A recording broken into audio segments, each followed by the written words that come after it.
Hello, I'm MAJ Eric Swett, and today I'd like to talk about an important issue, killing kids, an interagency problem. It starts with a story back in 2003. I'm hard at work in a military camp in Iraq when suddenly the radio crackles to life. A young 19-year-old soldier from one of the guard towers says, there's a kid, maybe 10 years old, about 10 feet away, pointing a gun at me. What should I do? Now, to put this in perspective, the soldier was in an old Iraqi mud brick tower about 10 feet high. These mud bricks will not stop a bullet.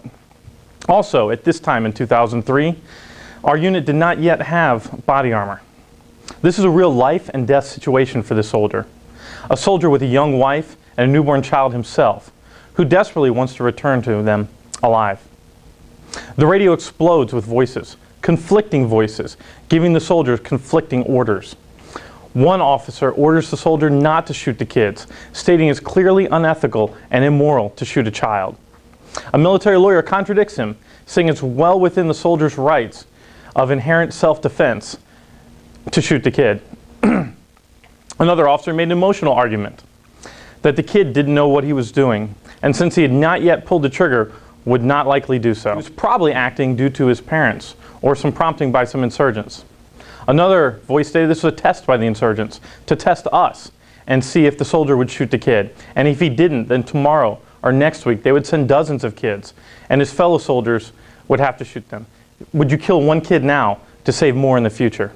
An impossible choice. The soldier was in an impossible situation, and without clear guidance, whatever he did, he would not know if it was the right thing and would be second-guessed by those safely inside the protection he was providing. This placed severe psychological strain on the soldier, resulting in severe episodes of crying and shaking.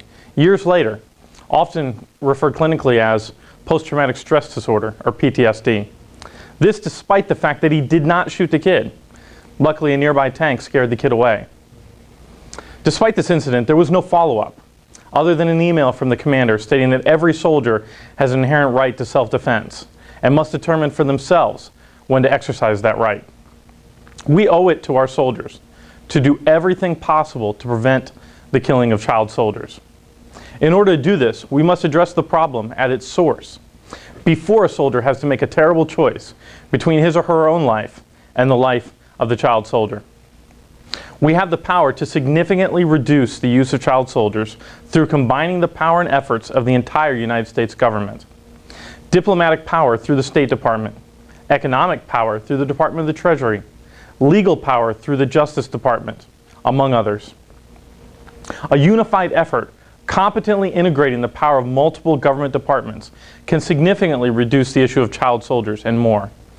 I use the term competent integration because the integration must be led by a leader and staff who understand how to best leverage the power of each department, not a leader and staff from the most involved department with just liaison elements from the other departments.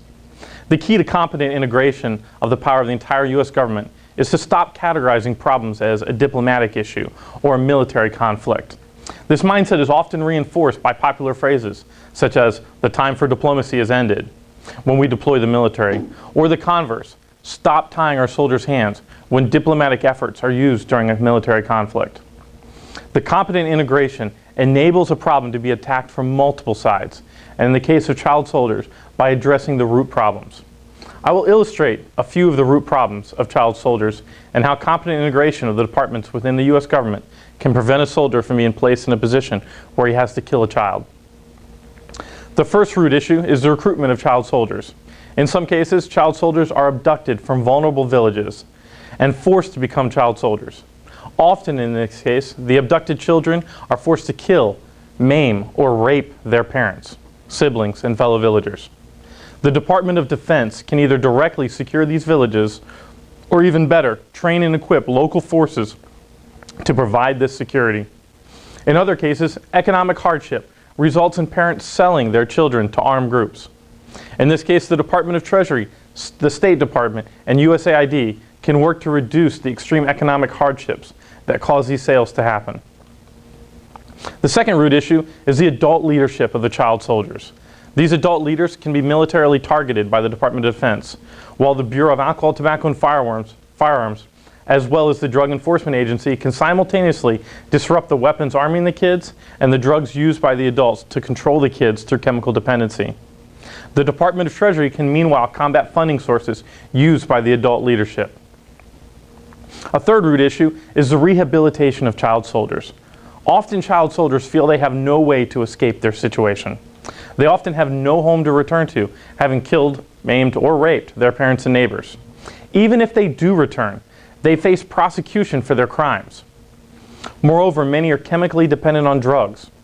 In this case, the Department of Justice can provide an equitable solution and work with all sides in the conflict to provide some form of amnesty and rehabilitation for the child soldiers, while also respecting the rights of the victims of the child soldiers who are demanding justice.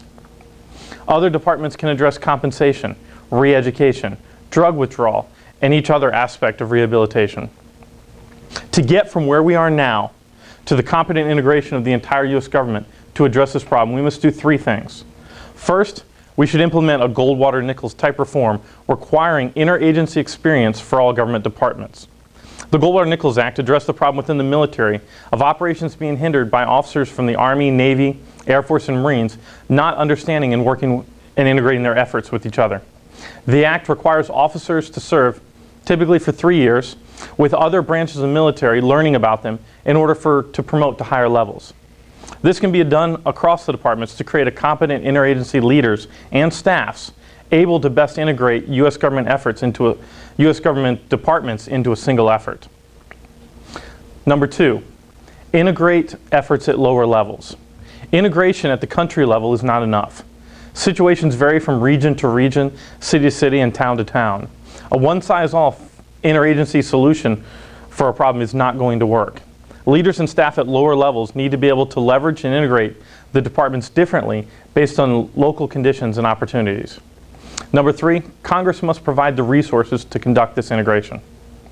Outside the Department of Defense, personnel within departments are very limited, often just a handful for each country. Congress must provide additional personnel for non-Department of Defense departments to serve in an interagency capacity in order to integrate together to provide this form where we can prevent child soldiers. Is it hard? Yes. Is it worth it? Yes. We owe it to our soldiers to ensure we've done everything possible to prevent them from having to choose between their own life and that of a child. Thank you very much.